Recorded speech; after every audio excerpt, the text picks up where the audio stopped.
Martha worked as a barista at a 24-hour diner on the outskirts of Phoenix. The graveyard shift paid an extra $2 an hour, which made the difference between barely scraping by and having enough for groceries. Most nights were quiet, just truckers stopping for coffee and the occasional drunk looking for greasy food to soak up the alcohol.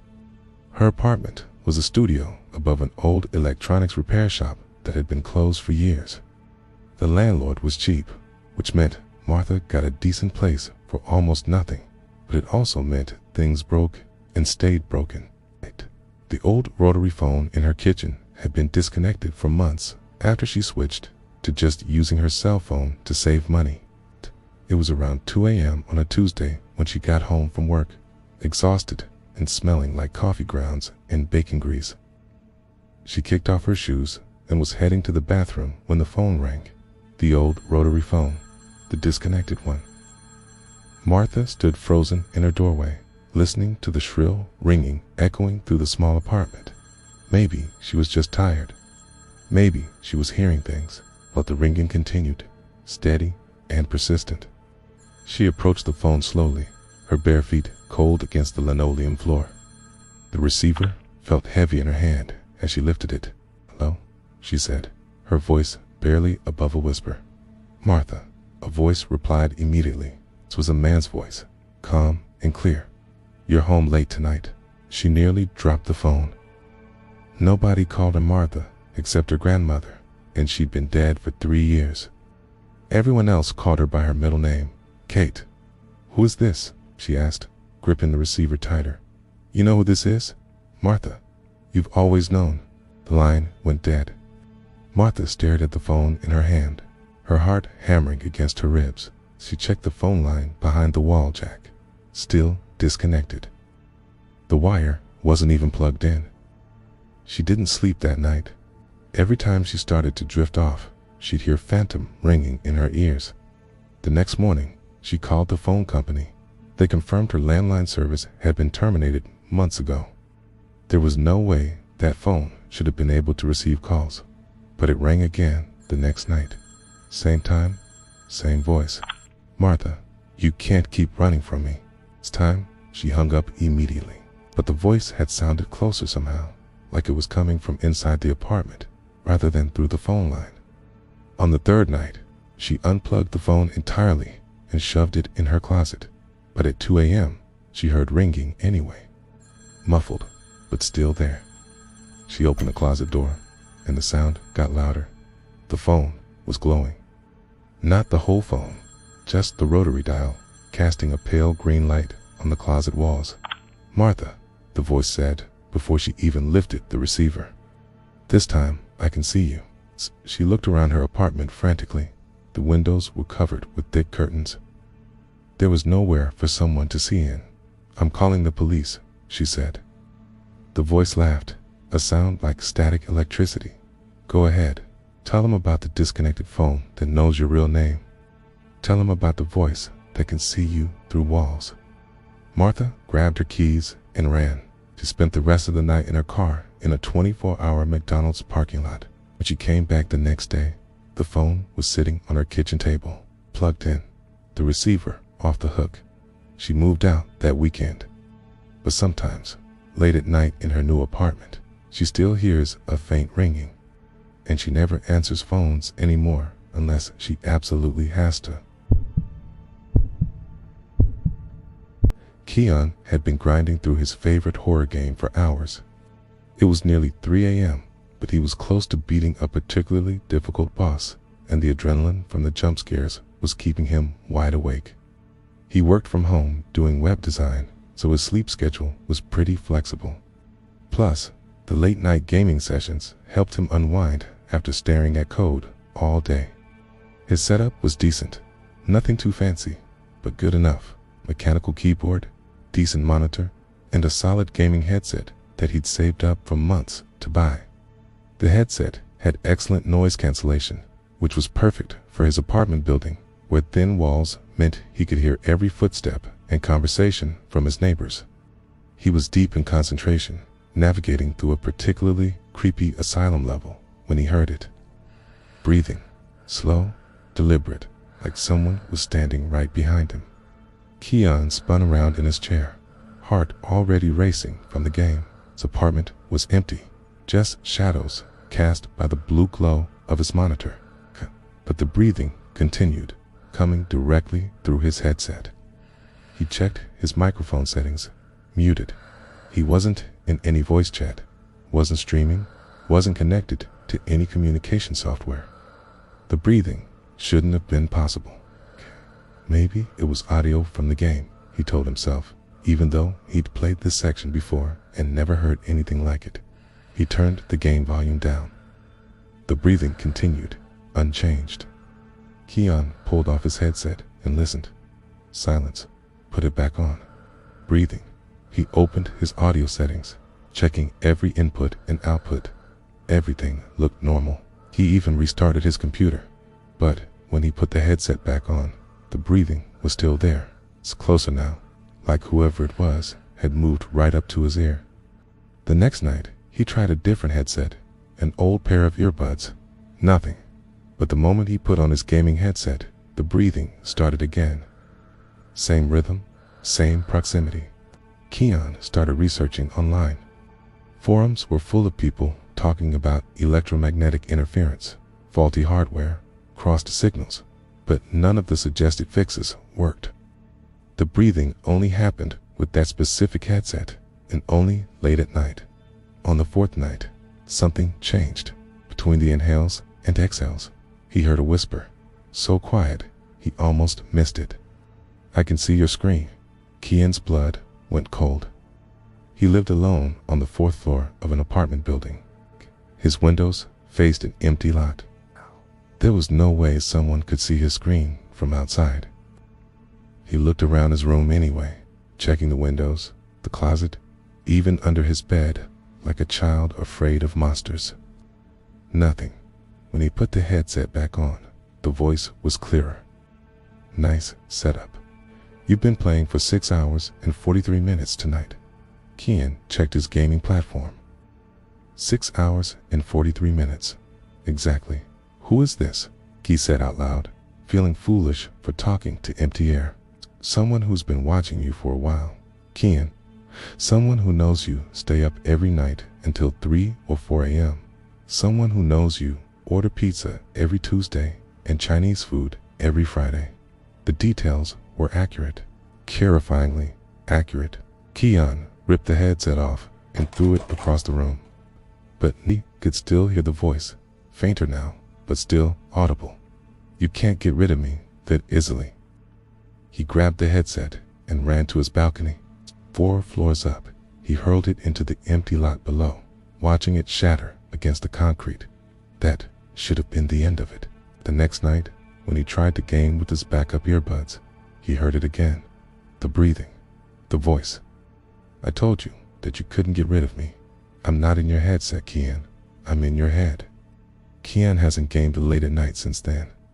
He goes to bed early, keeps his computer off after sunset. But sometimes, in the quiet moments between waking and sleeping, he still hears that slow, deliberate breathing. And he started to wonder if the voice was telling the truth about being in his head, because lately he's been having conversations with it. Long conversations. He's not sure anymore which thoughts are his own. Solana lived alone in a small house she'd inherited from her aunt. It wasn't much to look at from the outside: weathered siding, overgrown yard, the kind of place most people would tear down and rebuild. But it was hers, mortgage-free, which meant she could focus on her freelance graphic design work without worrying about rent or house payments. The house came fully furnished, and Solana had gradually been replacing her aunt's old furniture with her own pieces. She'd kept some sentimental items, a vintage jewelry box, an ornate silver mirror, a set of china that had been in the family for generations. The package arrived on a rainy Thursday afternoon. Solana almost didn't notice it at first. Just a brown cardboard box sitting on her front porch, no bigger than a shoebox. No delivery truck in sight. No doorbell ring, like it had just materialized there. What struck her as odd was the lack of any shipping label. No return address. No delivery service logo. Not even her name or address written anywhere on the box. Just plain brown cardboard, slightly damp from the rain. Solana brought it inside and set it on her kitchen table. The box was heavier than it looked, and when she shook it gently, she could hear multiple objects shifting around inside, wrapped in what sounded like tissue paper. She found a knife and carefully cut through the tape. Inside, nestled in white tissue paper, were 3 items: a small ceramic figurine of a dancing couple, a brass letter opener with an ornate handle, and a vintage photograph in a silver frame. Solana's hands started shaking as she unwrapped each item. The ceramic figurine was identical to one sitting on her mantelpiece, right down to the tiny chip on the woman's dress. The brass letter opener was a perfect match for the one in her desk drawer, complete with the same intricate engravings on the handle. The photograph showed a family gathering from what looked like the 1950s. A group of people standing in front of a Christmas tree, all dressed in their holiday finest. Solana recognized the room immediately. It was her living room, though the wallpaper and furniture were different. And there, in the back row, was a woman who looked exactly like her aunt. But Solana had the original photograph. She'd seen it hundreds of times, displayed on her aunt's bedroom dresser and now on her own. She ran upstairs and grabbed it, comparing the two side by side. They were identical, not similar identical. Same poses, same lighting, same everything, but that was impossible. Photographs from that era weren't digital. You couldn't just print copies whenever you wanted. Solana examined every inch of both photos with a magnifying glass. The paper was the same age, with the same yellowing around the edges. Even the back had the same handwritten inscription in her aunt's careful script. Christmas, 1953. The whole family together. She called her cousin David, the only other family member who might have had access to family photos. "Did you send me a package?" she asked him. "What kind of package? Some old family stuff? A photo from Christmas 1953? There was a long pause. "I think you might be confused. I've never seen any family photos from the 1950s. Aunt Marie always said most of the old pictures were lost in a fire before you were born." Solana stared at the 2 identical photographs in her hands. If the originals were lost in the fire, how did she have 2 copies of a picture that supposedly never existed? That night, she compared the other items more carefully. The ceramic figurine and brass letter opener weren't just similar to her existing pieces, they were perfect duplicates. Plain wear patterns, same tiny scratches, same everything. She tried to rationalize it. Maybe her aunt had had duplicates of things. Maybe the package was from another relative cleaning out an attic. Deep down, she knew that didn't make sense. The next morning, there was another package on her porch. Same brown cardboard, same lack of labels or addresses. Inside were 3 more items: a silver bracelet, a small leather journal, and a vintage music box.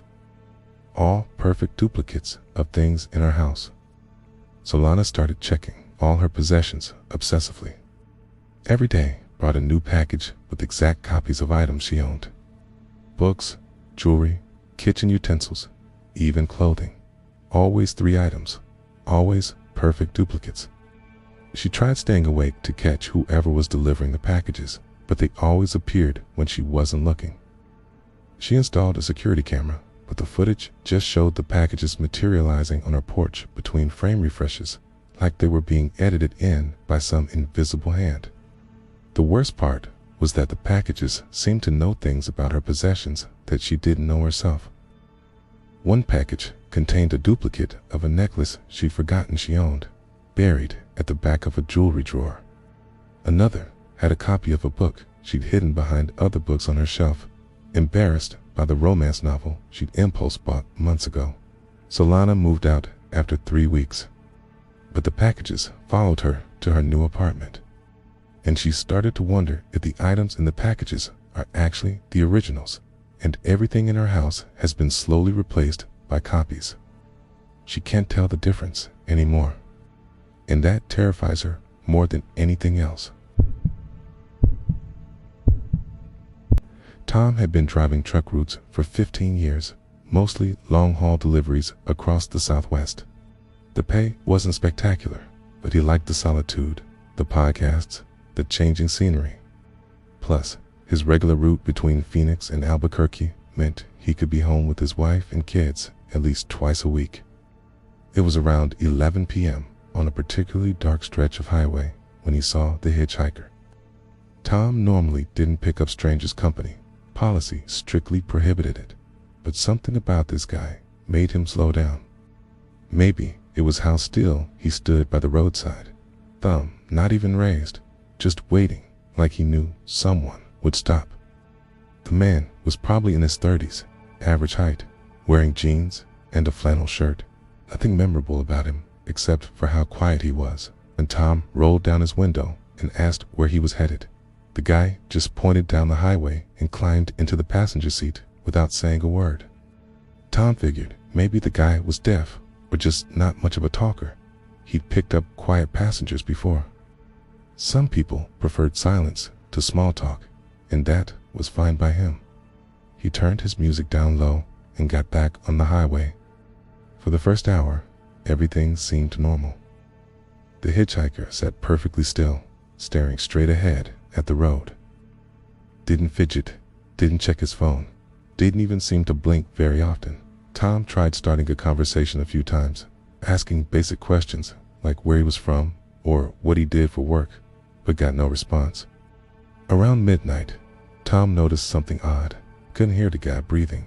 The cab of his truck wasn't exactly soundproof, and he was used to the subtle noise his passengers made shifting in their seats, clearing their throats, breathing. But this guy was silent, completely silent. Tom glanced over and saw that the man was still sitting in exactly the same position, hands folded in his lap, staring forward. He hadn't moved an inch in over an hour. "You okay over there?" Tom asked.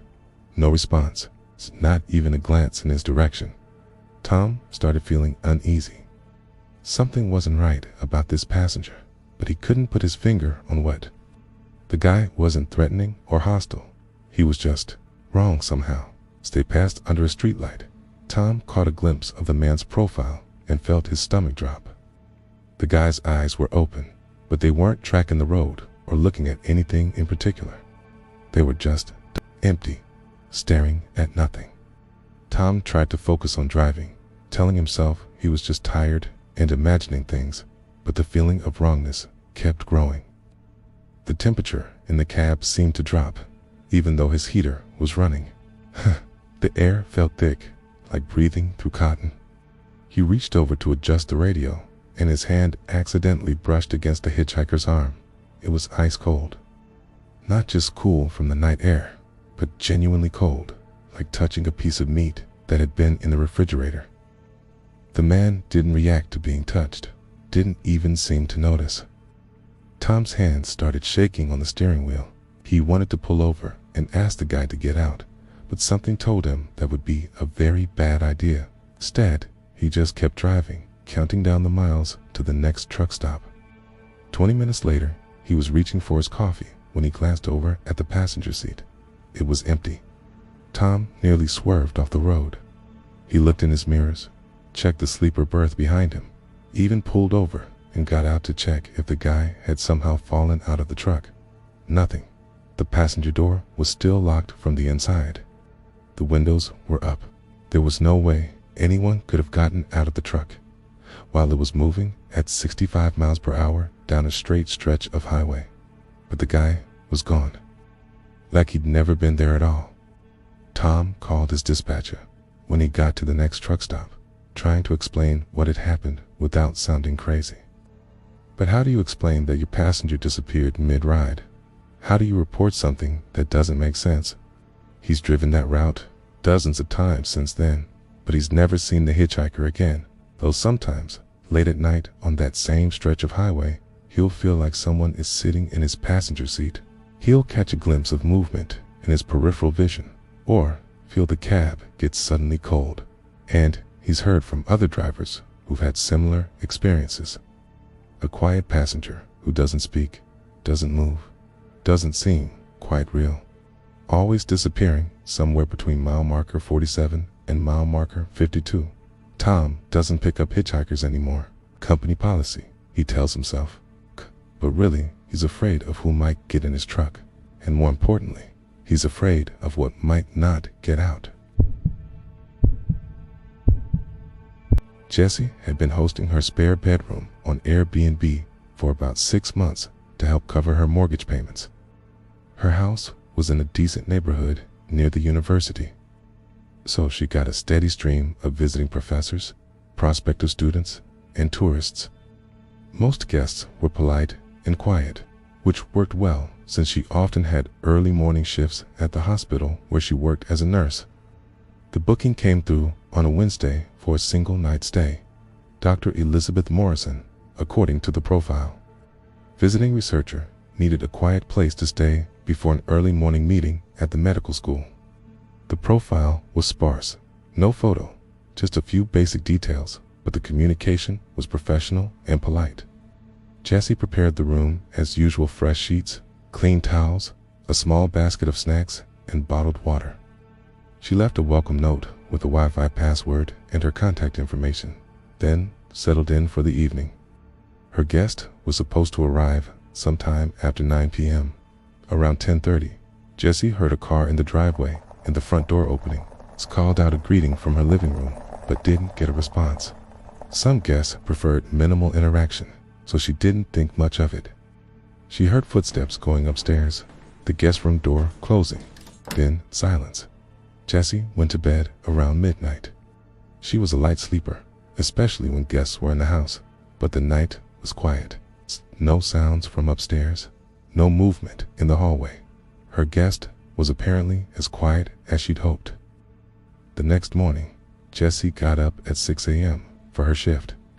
She made coffee and was surprised not to smell any from upstairs.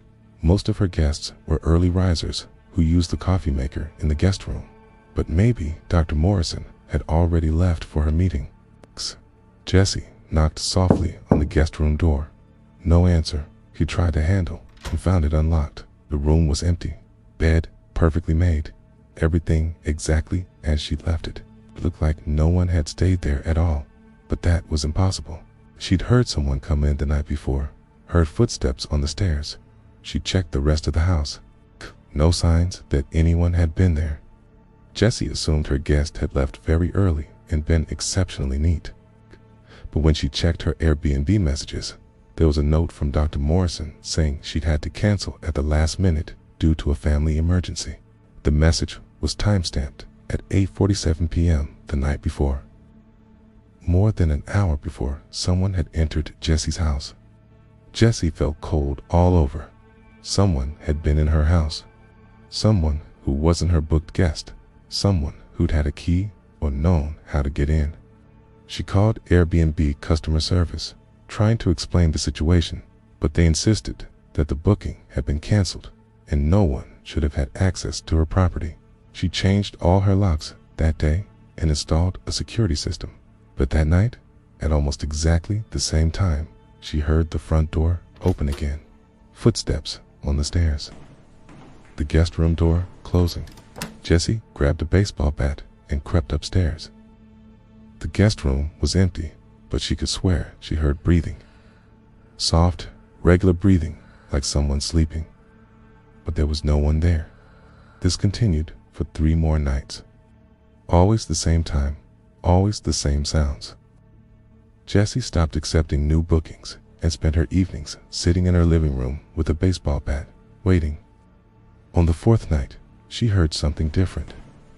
Along with the footsteps, she heard a woman's voice talking quietly on the phone. "Yes, I'm here now. The room is perfect, just like in the photos. Very clean, very quiet." Jessie crept up the stairs, following the voice. It was coming from the guest room, but when she looked inside, the room was empty. The voice continued, "I'll be staying for several days, maybe longer." The host seems very accommodating. Jessie called out, demanding to know who was there. The voice stopped abruptly. Then she heard the unmistakable sound of someone hanging up a phone. But there was still no one in the room. Jessie moved out the following week. She's staying with her sister now, trying to sell the house. But potential buyers keep complaining about strange noises during showings. Footsteps upstairs, voices in empty rooms, doors closing by themselves. And every few days, Jessie gets a notification from Airbnb. Someone is trying to book her property, even though she's removed the listing. Requests always come from the same account, Dr. Elizabeth Morrison. Okay, the messages are always the same. Looking forward to my stay. I think I'll be very comfortable there.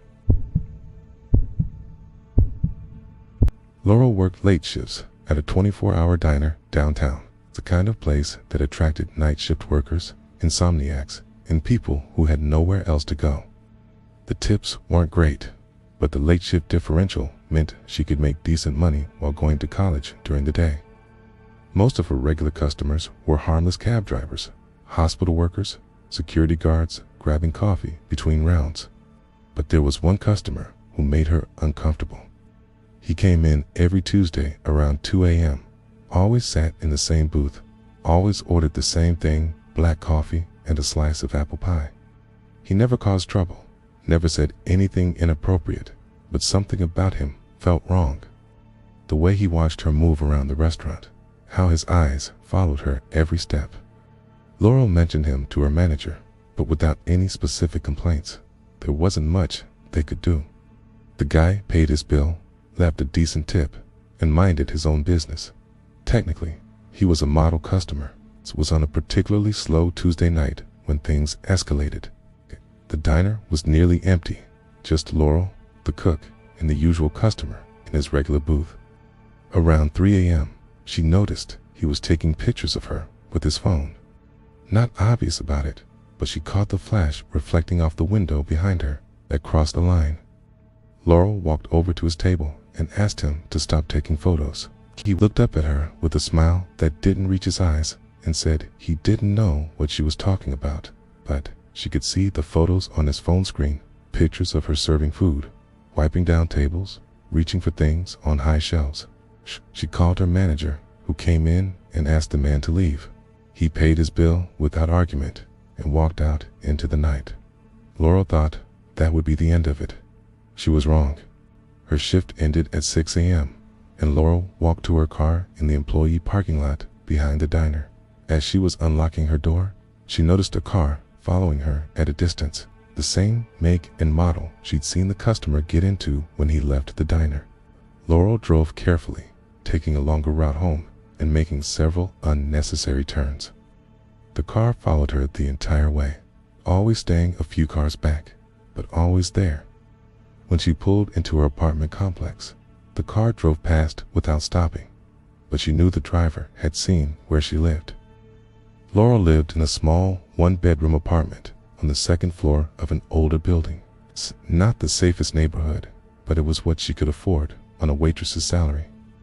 She made sure to lock her door and set the chain before collapsing into bed, exhausted from work and shaken by being followed.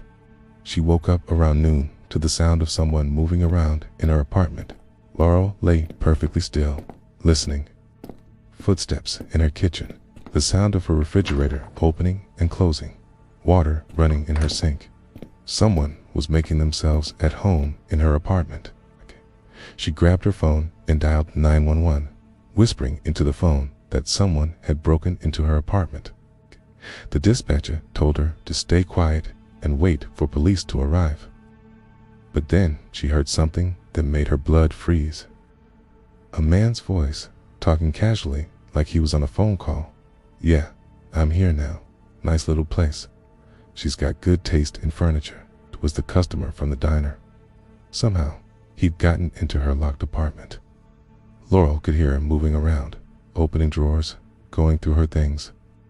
The police were on their way, but she was trapped in her bedroom with nowhere to go.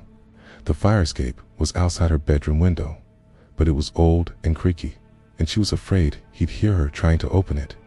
Then she heard his footsteps coming toward her bedroom.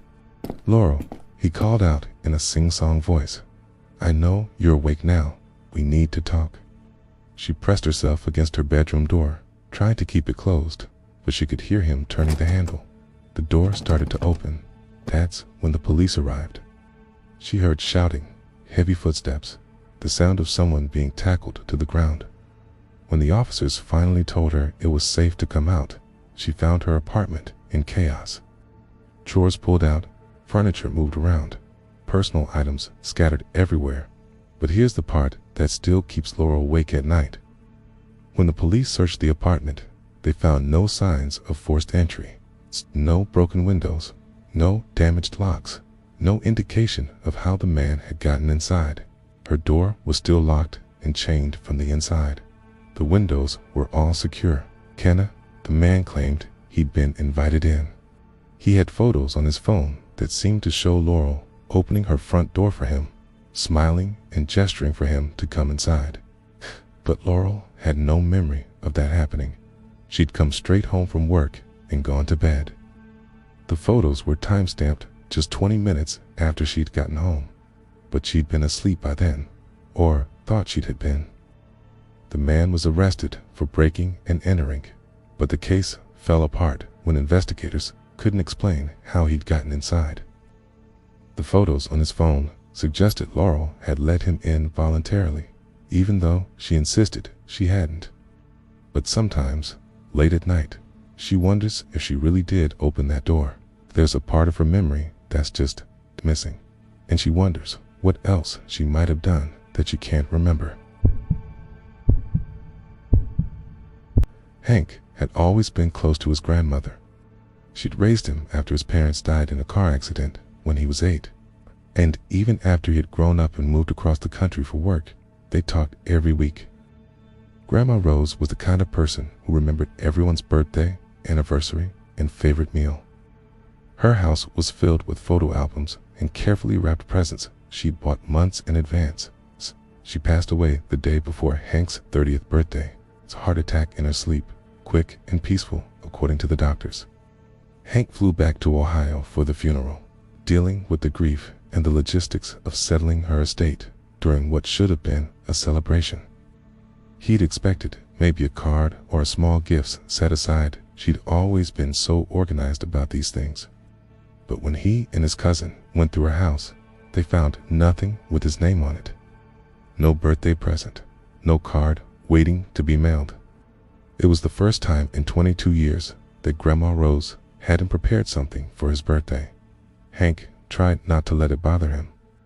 She'd been 87, and her memory had been slipping in recent months. It made sense that she might have forgotten or simply run out of time, but it still hurt in a way he couldn't quite explain to his friends. Life moved on. Hank threw himself into his work as a software engineer, dealt with the probate process, and slowly adjusted to a world without his grandmother's weekly phone calls. Her house sold 6 months later to a young family with kids. Hank was glad someone would fill it with noise and laughter again. Exactly 1 year after his grandmother's death, on his 31st birthday, Hank came home from work to find a package on his doorstep. A small box, neatly wrapped in a floral paper his grandmother had always used. His name was written on the tag in her careful handwriting. "Happy birthday, Hank. Love, Grandma Rose." Hank stared at the package for a long time before bringing it inside. The postmark was from his grandmother's hometown, dated just 2 days earlier, but that was impossible. Grandma Rose had been dead for exactly 1 year.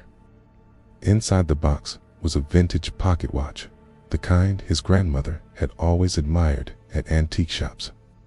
Hank had seen her looking at similar watches during their shopping trips, running her fingers over the intricate engravings and lamenting that such craftsmanship didn't exist anymore. The watch was beautiful, silver case with delicate engravings, Roman numerals on the face, a heavy chain that felt substantial in his hand. When he opened it, there was an inscription inside. "To my dear Hank, may you always have time for the things that matter. All my love, Grandma Rose." But here's what made Hank's hands shake as he held the watch. He recognized it. It had belonged to his grandfather, his grandmother's husband, who had died when Hank was 15. He remembered seeing it in his grandfather's dresser drawer, remembered his grandmother putting it away after the funeral, saying it was too painful to look at. Hank called his cousin Jennifer, who had helped him clean out their grandmother's house. "Did Grandma have any packages ready to mail when she died?" he asked. "Anything with my name on it?" "Hank, we went through everything together. There were no packages, no wrapped gifts, okay? Besides, didn't you tell me that watch was buried with Grandpa?" Hank felt cold all over. She was right. He clearly remembered his grandmother deciding to bury the pocket watch with his grandfather, saying he should have it with him forever. Hank had been at the funeral, had seen the watch placed in the casket before it was closed. But now it was sitting on Hank's kitchen table, ticking quietly. He drove to the cemetery that weekend, something he'd been avoiding since his grandmother's funeral. His grandfather's grave looked undisturbed, the headstone exactly as he remembered it. But Hank couldn't shake the feeling that something was wrong. That night, the watch stopped ticking. Not gradually, not winding down, it just stopped, right at 11:47 p.m., the exact time his grandmother had died, according to the death certificate. Hank tried winding it, but it wouldn't start again. The hands remained frozen at 11:47. The next morning, there was another package on his doorstep. Same floral wrapping paper, same careful handwriting. Inside was a photo he'd never seen before. Him and his grandmother at his college graduation, both of them smiling at the camera. But Hank had attended his graduation ceremony alone. His grandmother had been too sick to travel, and they talked about how disappointed she was to miss it. He remembered that conversation clearly because it was one of the first signs that her health was failing. Yet here was photographic proof that she'd been there. Hank receives a package every few weeks now. All was something that shouldn't exist. All was something that changes his memories of the past. A ticket stub from a movie they'd supposedly seen together, though he remembered going alone. A recipe card in her handwriting for a dish she'd never cooked for him, though he now has vivid memories of eating it at her kitchen table. Each package makes him question what really happened, what memories are real, and which ones have been altered somehow. And the pocket watch sits on his dresser, still stopped at 11:47, still ticking occasionally in the middle of the night when he's trying to sleep. Hank has started to wonder if his grandmother is trying to give him all the memories they never had together, or if she's trying to tell him something about the memories they did have. Either way, he's not sure he wants to keep receiving her gifts, but he's afraid of what might happen if he tries to make them stop. Kyle and his buddy Rowan had been planning their camping trip for months. They'd both been working brutal hours at their construction jobs, pulling overtime to save up for new trucks, and they desperately needed a break from concrete and power tools. The plan was simple: 3 days in the wilderness, good fishing, cold beer, and no cell phone service to remind them of the real world. They'd chosen a remote spot in the national forest, miles from the nearest campground. Kyle had been there once before with his dad as a teenager, and he remembered crystal clear streams and hiking trails that seemed untouched by civilization. It was exactly the kind of place where you could pretend the modern world didn't exist. The first day went perfectly. They hiked to their favorite fishing spot, caught enough trout for dinner, and spent the evening around a campfire sharing stories and drinking beer. By the time they crawled into their respective tents, they were both exhausted in the best possible way. Ka had always been a heavy sleeper, especially after a day of physical activity and a few beers. So when something woke him in the middle of the night, he knew it had to be significant. He lay still in his sleeping bag, listening to the sounds of the forest, the wind through the trees, the distant call of an owl, the rustle of small animals moving through the underbrush. All normal sounds, but something had definitely woken him up. Then he felt it. A gentle pressure against the bottom of his tent, like someone was pressing their hand against the fabric from outside. The pressure moved slowly along the edge of the tent floor, following the perimeter, like someone was feeling their way around the outside. Kyle's first thought was that it might be a bear or some other large animal investigating their campsite. But the movement was too deliberate, too methodical. Animals didn't move like that. Okay. The pressure stopped near his feet, and Kyle held his breath. Then, slowly, carefully, he watched as the tent fabric began to lift. Something was pushing up from underneath, creating a small gap between the tent floor and the ground. A hand slid under the tent. Human hand, pale in the moonlight, filtering through the tent fabric. The fingers were long and thin, moving with careful precision as they felt around the inside of the tent. Kyle wanted to scream, wanted to kick at the hand, wanted to wake up Rowan in the tent 20 feet away. But he was paralyzed with terror, watching as the hand moved closer to his sleeping bag. The fingers were searching for something, touching his camping gear, his backpack, his boots. Then the hand found his ankle. The touch was ice cold, even through his thick socks. The fingers wrapped around his ankle with surprising strength, and Kyle felt himself being pulled toward the edge of the tent. Not violently, but with steady, inexorable pressure. That's when he found his voice. Kyle screamed and kicked out with his free leg, connecting with something solid outside the tent. The hand released his ankle immediately, and he heard the sound of someone or something scrambling away through the underbrush. Rowan was outside Kyle's tent within seconds, flashlight in hand, asking what was wrong. Kyle stumbled out of his tent, still shaken, and tried to explain what had happened. Rowan swept his flashlight around the campsite, but there was no sign of anyone. They spent the rest of the night sitting by the fire, taking turns, keeping watch. Kyle couldn't stop looking at his ankle, where he could still feel the cold impression of those fingers. By morning, he'd almost convinced himself it had been a dream. But when they packed up to leave, Rowan found something that made Kyle's blood run cold. On the ground, where the hand had emerged from under the tent, there was a hole. Not a natural hole, but something that had been deliberately dug, big enough for a person to fit through. And it went down into the earth, far deeper than their flashlights could penetrate. Kyle and Rowan hiked out of there as fast as they could, but the image of that hole haunted Kyle for weeks. He did some research when he got home and found out that the area where they'd camped had a history. Back in the 1800s, there had been a mining operation there, tunnels and shafts that had been abandoned when the mine played out. Most of the tunnels had been sealed or had collapsed over the years. But apparently, not all of them. Kyle never went camping again. Bo had been hiking the Appalachian Trail section by section for the past 3 years. He wasn't attempting a through hike like some of the more hardcore backpackers, but he was methodically working his way through the entire trail during his vacation time. As a high school teacher, his summers were free, and he'd use those months to tackle 50 or 60-mile sections. He preferred hiking alone, not because he was antisocial, but because he enjoyed the solitude and the chance to move at his own pace. Plus, solo hiking forced him to be more aware of his surroundings, more connected to the natural world around him. It was his second day on a particularly remote section in Virginia when he found the photo. Bo had stopped to rest and eat lunch near a small stream, maybe 15 miles from the nearest road. The area was beautiful, but isolated, the kind of place where you might not see another hiker for days. He was sitting on a fallen log, enjoying a sandwich and the sound of running water, when something caught his eye.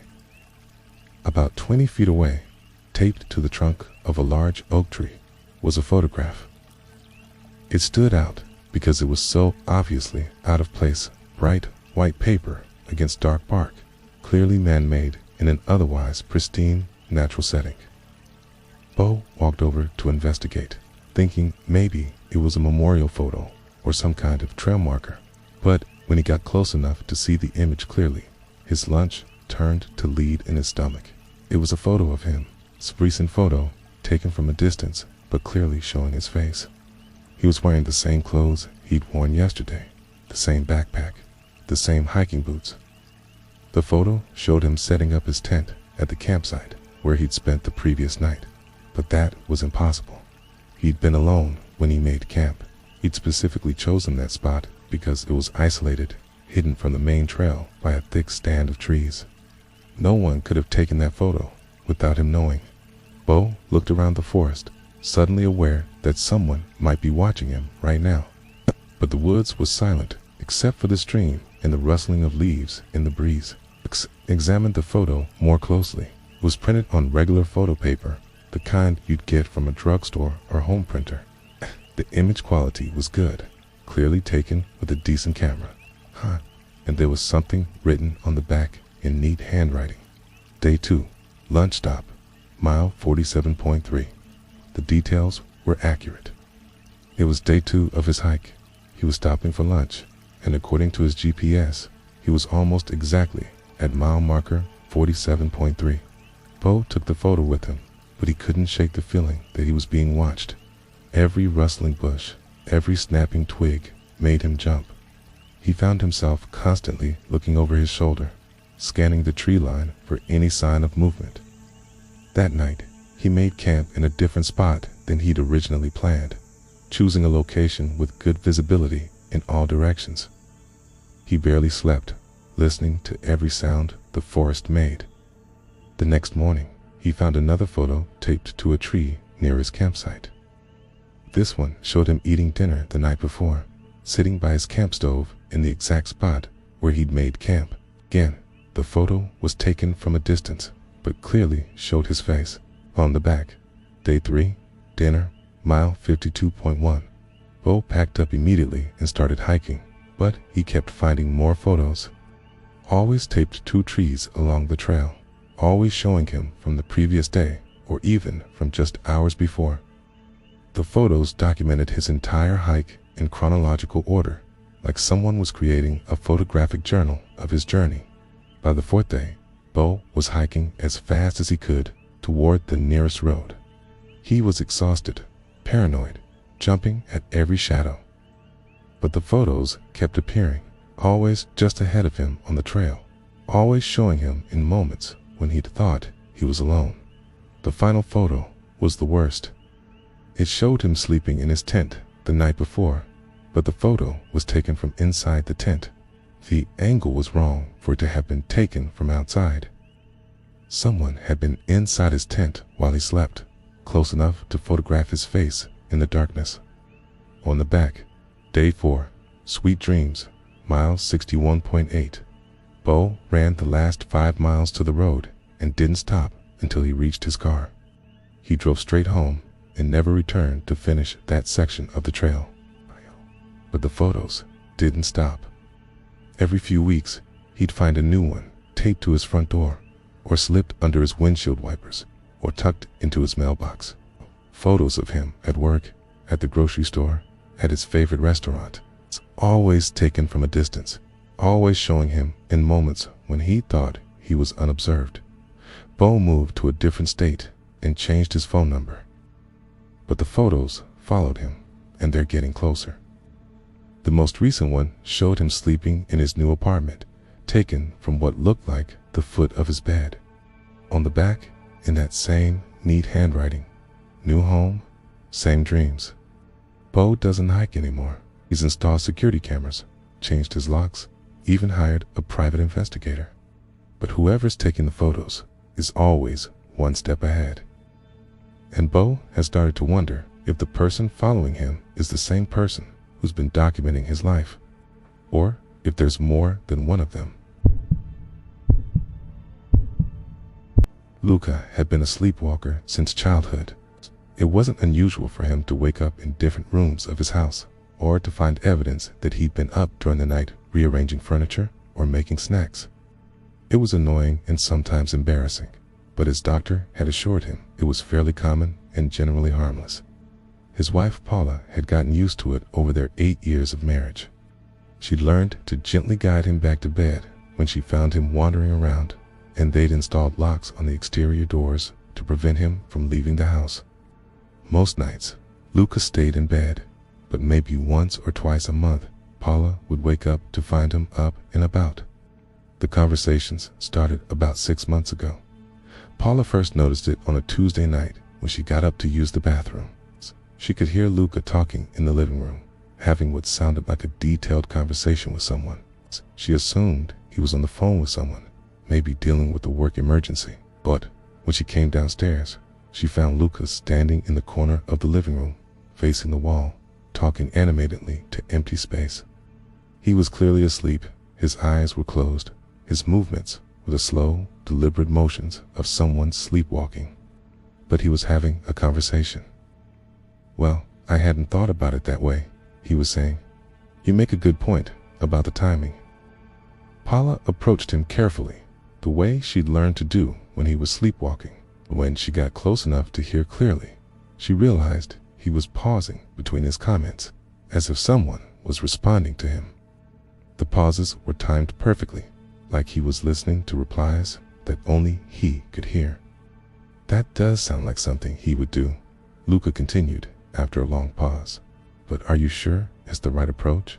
Paula gently took his arm and guided him back to bed. Luca went willingly, still deeply asleep. In the morning, he had no memory of the conversation, but it kept happening. 2 or 3 times a week, Paula would wake up to find Luca standing in that same corner, talking to his invisible companion. The conversations were always detailed and specific, covering topics that seemed important to Luca: work problems, family issues, decisions about the house. Paula started recording the conversations on her phone, thinking maybe she could play them back for Luca in the morning. But when she listened to the recordings, they were just Luca's voice. The pauses where he seemed to be listening to responses were just silence. "I've been thinking about what you said last time," Luca said during one particularly long conversation. "About changing jobs. Carl has been wanting me to apply for that promotion, but I'm not sure I'm ready for the responsibility." There was a long pause. Then Luca nodded thoughtfully. "Yeah, you're right. I have been avoiding it because I'm scared of failing. But maybe that's exactly why I should try." Paula had been encouraging Luca to apply for a promotion at work for months, but he'd been reluctant.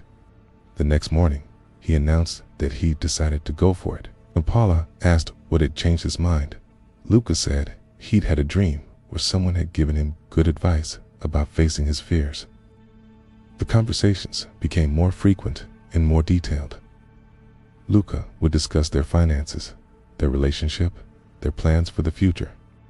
He seemed to be getting advice from his invisible companion, advice that he would then act on the next day. Paula started to worry. The sleepwalking was one thing, but these conversations felt different, more purposeful. Like Luca was actually communicating with someone, even if she couldn't see or hear them. She decided to stay awake one night and follow Luca from the beginning. Around 2 a.m., she felt him get out of bed. She pretended to sleep while he walked downstairs, then quietly followed him. Luca went straight to the corner of the living room and stood facing the wall. But this time, before he started talking, he said something that made Paula's blood run cold. "I brought her with me tonight, like you asked. She's standing right behind me." Paula looked around the room frantically. There was no one else there. Kay was nodding, as if someone had acknowledged her presence. "Yes, she's been worried about our conversations. She thinks I'm losing my mind." Another pause. Then Luca laughed softly. "You want to talk to her directly?" "I don't know if that's a good idea. She can't see you like I can." Luca turned around, still asleep, and looked directly at Paula. His eyes were closed, but he was facing her exactly. "She wants to know who you are," Luca said. "She wants to know if you're real." Paula felt like the temperature in the room had dropped 20 degrees. She wanted to run, but she was frozen in place. Luca listened to silence for a long moment, then nodded. "She says she's been trying to protect us. She says there are things coming that we need to be prepared for." Paula finally found her voice. "Luca, wake up. You're scaring me." But Luca didn't wake up. Instead, he tilted his head as if listening to something else. "She says you're not ready to hear this yet. She says maybe next time." Luca walked past Paula and went back upstairs to bed. Paula stood in the living room for a long time, staring at the empty corner where Luca had been talking. The next morning, Luca had no memory of the conversation. But when Paula tried to tell him about it, he interrupted her. "I had the strangest dream," he said. "Someone was trying to warn us about something. Something that's coming." Paula hasn't slept well since then, and she started to notice things around the house that seemed different. Small things moved slightly. Doors that she's sure she closed, standing open. Cold spots in rooms that have never been cold before. She's beginning to think Luca's invisible companion might not be as invisible as she thought. And she's starting to wonder if the warnings in his dreams are about something that's already here.